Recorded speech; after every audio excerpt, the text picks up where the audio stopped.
My name's Hariett Burn. My husband and I live in Whidbey Island, Washington, and we're Gold Wellness Consultants. When I first heard about the business, I was totally turned off. My husband and I had promised each other we'd never do network marketing again. I felt quite betrayed when he came home thinking this was the next great business he was going to do. I learned to be very grateful for that because about a year and a half after he made that decision, I had an accident where I fell approximately 300 feet down a cliff near our house.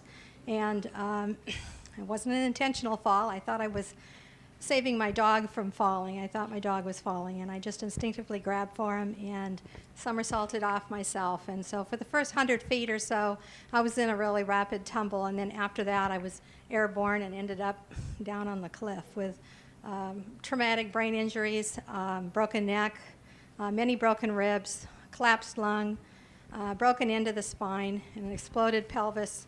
And none of the aid crew expected me to survive even being brought overland to the ambulance. I had laid on the beach for, I guess, about 2 hours before I was found. And anyway, eventually they medevaced me to Harborview, where I was put back together. So a lot of people like to tease me about being Humpty Dumpty. At Harborview, after the first couple days, my family was told that I was going to survive. They just were warning them about, who I might be afterwards because they didn't know what the head injuries were going to do. And anyway, when I left Harborview about 2.5 weeks later and was put in another hospital, the best I could do was, I recognized my family. I knew I was in a hospital in Seattle, and that was about it. I didn't remember anything except that my daughter had gotten married on the 10th day after my accident. And the family didn't know what to do. They weren't sure if they should cancel the wedding or whatever. And because the prognosis for me seemed so grim, they decided to go ahead with the wedding. They'd made the housing changes and everything. And it's kind of interesting. I just realized in the last couple days that my son-in-law had said he didn't care where he got married. He'd get married on a rooftop someplace as long as he got married to our daughter. And coincidentally, most of their wedding pictures are on the rooftop of the Harborview Hospital. Anyway, so between the two hospitals, I was there for a month, and my husband had brought the sleep pad, the pillow, and the quilt into my emergency room, and it was under me about a day after my accident. And then when I was transferred to Providence in Everett, the neck chain was added, and someone came by and had a sleep mask and put that on. And within a couple days of that happening, I realized I had this thought that my mind was returning. I didn't realize that it had been gone.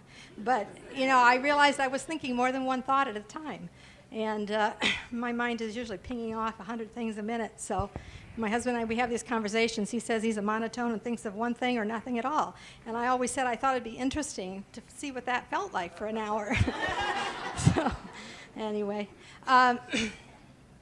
When I was discharged, my husband was told that it would be 6 months, that he'd be toting me around in a wheelchair.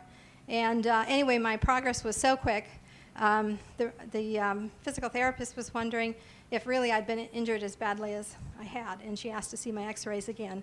And within about 2 days of seeing my x-rays, she bought a full sleep system for her and her husband.